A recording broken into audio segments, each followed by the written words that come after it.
Buenas, buenas. Increíblemente, hoy en día hay gente diciendo que el cambio climático es un invento, lo que es mucho más preocupante cuando estas personas están en posiciones de poder y serían los responsables de llevar adelante las acciones que se necesitan, y por eso me parece importante repasar el por qué sabemos que el clima de nuestro planeta se está modificando debido a la acción humana y lo malo que es esto para nuestra vida y la de las próximas generaciones.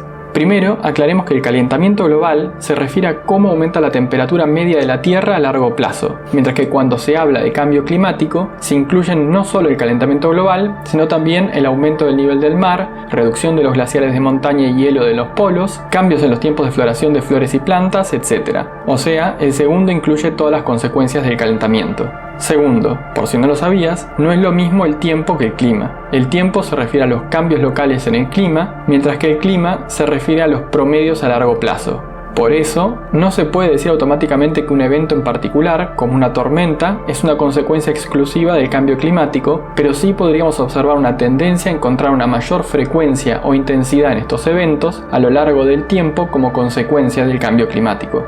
Ahora, ¿cómo sabemos que la Tierra se está calentando? En el gráfico se muestra el cambio en la temperatura de la superficie global en comparación con el promedio a largo plazo de 1951 a 1980. Creo que no hace falta ser ningún tipo de experto para ver que hay una clara tendencia en las últimas décadas, siendo los últimos 10 años los más cálidos registrados. Aquí me parece que vale la pena aclarar que las mediciones modernas de los datos sobre el clima tienen en cuenta las realizadas con instrumentos científicos modernos, desde observaciones satelitales hasta estaciones y globos meteorológicos, que son analizados por institutos de diferentes países de forma independiente y que cuentan con revisiones por parte de pares. Cuando se analizan datos más antiguos, se usan registros materiales físicos, químicos y biológicos preservados dentro del registro geológico, como son las diatomeas, los núcleos de hielo, los anillos de los árboles, los núcleos de sedimentos y proporciones de isótopos, entre otros. Todos estos datos en conjunto nos permiten ampliar nuestro conocimiento a varios cientos de millones de años en el pasado. El gráfico de temperatura antes mostrado comienza en 1880, ya que los 3 registros más completos del mundo comienzan en ese año,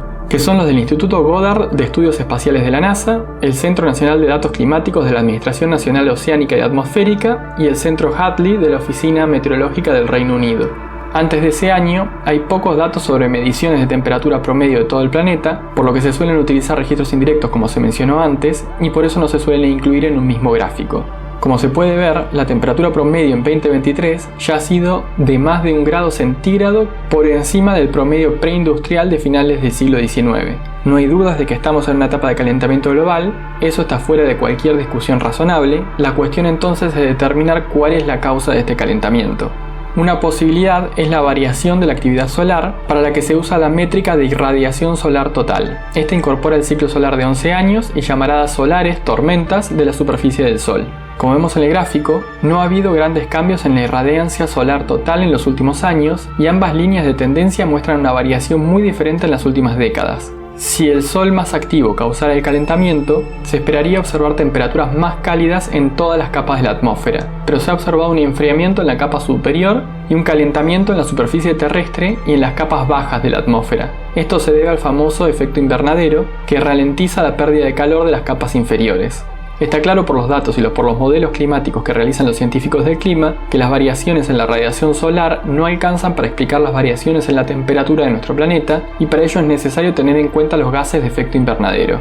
Sobre estos últimos hay 4 que son los principales en contribuir a este efecto. Primero tenemos el dióxido de carbono. Este se libera en procesos naturales, principalmente las erupciones volcánicas, y a través de las actividades humanas, como la quema de combustibles fósiles y la deforestación. La cantidad de este gas en la atmósfera ha aumentado en un 50% desde la revolución industrial y se estima que es el factor más importante del cambio climático. Segundo, tenemos el gas metano, que también viene de fuentes naturales y humanas y es mucho más efectivo que el dióxido de carbono como gas de efecto invernadero, pero es mucho menos común en la atmósfera, aunque su cantidad se ha más que duplicado desde la revolución industrial. Un tercer gas es el óxido nitroso, que tiene origen en nuestras actividades agrícolas, la quema de combustibles fósiles y la quema de vegetación. Este ha aumentado un 18% en los últimos 100 años. Y el cuarto gas importante comprende los clorofluorocarbonos, que no existen en la naturaleza y son de origen netamente industrial. La aplicación del Protocolo de Montreal, que entró en vigor en 1989, y a pesar de algunas violaciones del mismo en el tiempo, ha logrado que a partir de 2018 las emisiones de este gas se redujeran drásticamente. Este era el gas principal que contribuía a la reducción de la capa de ozono, y su reducción ha permitido la recuperación de esta.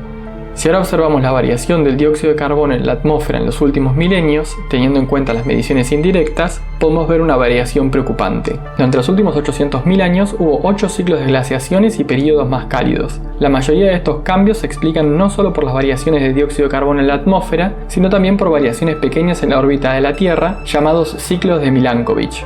Pero estos últimos operan en escalas de tiempo muy grandes, algo que no sirve para explicar el pico que vemos en el gráfico en los últimos 100 años. Además, estos ciclos lo que hacen es modificar la cantidad de radiación solar total que recibe la Tierra, algo que vimos en un gráfico anterior que decrecía en las últimas décadas. La realidad es que la tasa de calentamiento actual es aproximadamente 10 veces más rápida que la tasa promedio de calentamiento después de una edad de hielo, y el dióxido de carbono está aumentando 250 veces más rápido que el de las fuentes naturales. Hasta aquí podemos decir que el planeta se está calentando y que la causa de esto son los gases de efecto invernadero que se acumulan en nuestra atmósfera. Vemos también que el aumento de estos se da por la actividad humana y que la fuente natural más importante que colabora con esto son las emisiones volcánicas. Entonces, ¿puede ser la actividad volcánica la causa de este aumento tan pronunciado en las últimas décadas? La realidad es que la suma de las contribuciones de estas fuentes naturales son 100 veces menores a la actividad humana. Las mayores erupciones posibles son las de supervolcanes como Yellowstone o Monte Toba, que se dan cada cientos de miles de años o más, pero las emisiones humanas de dióxido de carbono son equivalentes a una o más supererupciones del tamaño de Yellowstone todos los años. Y la gran diferencia es que estas supererupciones naturales se caracterizan por llenar la atmósfera de partículas y gases que se disipan después de unos pocos años a lo sumo. Los gases de efecto invernadero que provienen de la actividad humana se estima que tienen un efecto que dura milenios, incluso más que los desechos nucleares. Esto es porque además el efecto de estos es acumulativo. Incluso si dejáramos de emitir mañana mismo, el planeta se seguiría calentando un poco más y se tardaría muchísimo tiempo para que empiece a reducir la concentración de estos gases. En conclusión, los datos, la evidencia, nos dice que el planeta se está calentando debido a los efectos de la actividad humana. Hay consenso científico en este tema, ya que no hay ninguna duda sobre eso. Podemos llegar a encontrar un científico especialista en clima que nos diga que esto no es así, de la misma forma que podemos encontrar un licenciado en física que nos diga que existen los fantasmas, o un médico que nos diga que comer manzanas nos va a curar de cáncer. Tener un título no te hace inmune a cometer errores, por eso es importante saber cuál es el consenso científico sobre el tema.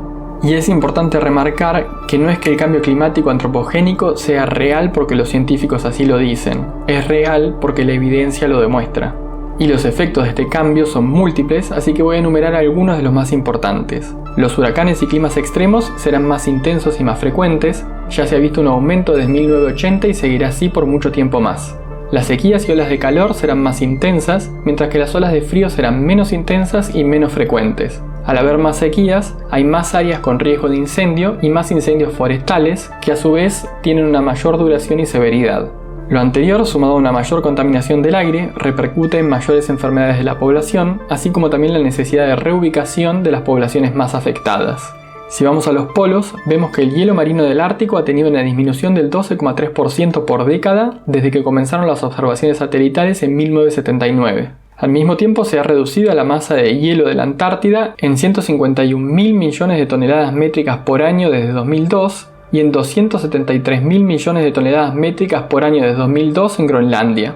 Esto tiene además un fuerte efecto sobre toda la fauna que vive en esta zona, como los osos polares o los pingüinos, así como también para todos los animales que migran para alimentarse o reproducirse en estos lugares. El derretimiento de los hielos, combinado con la expansión del agua de mar a medida que ésta se calienta, ha dado por resultado un aumento del nivel del mar de 3,4 milímetros por año desde 1993. Hay que remarcar que el 90% del calentamiento está ocurriendo en el océano, lo que ha hecho que el calor interno del agua haya estado en constante aumento. Esto es responsable desde 1/3 a la mitad del aumento del nivel del mar antes visto. Y no solo aumenta el nivel del mar, sino que también acidifica el océano y modifica las corrientes marinas, lo que en definitiva afecta a todos los ecosistemas del mundo, ya que muchos animales mueren al no poder adaptarse a estos rápidos cambios, llevando a la extinción a muchas especies. Estos cambios obviamente afectan a todos y tienen un mayor impacto en los países menos desarrollados por contar con menos medios para adaptarse a las catástrofes generadas por el clima. Y sin embargo, algunos países o regiones son responsables de generar mayores emisiones, siendo China y Estados Unidos los principales. Sin dudas, los más emisores son los que mayores esfuerzos deben hacer para combatir este problema, sin dejar de lado que todos los países tienen que colaborar en esta misión.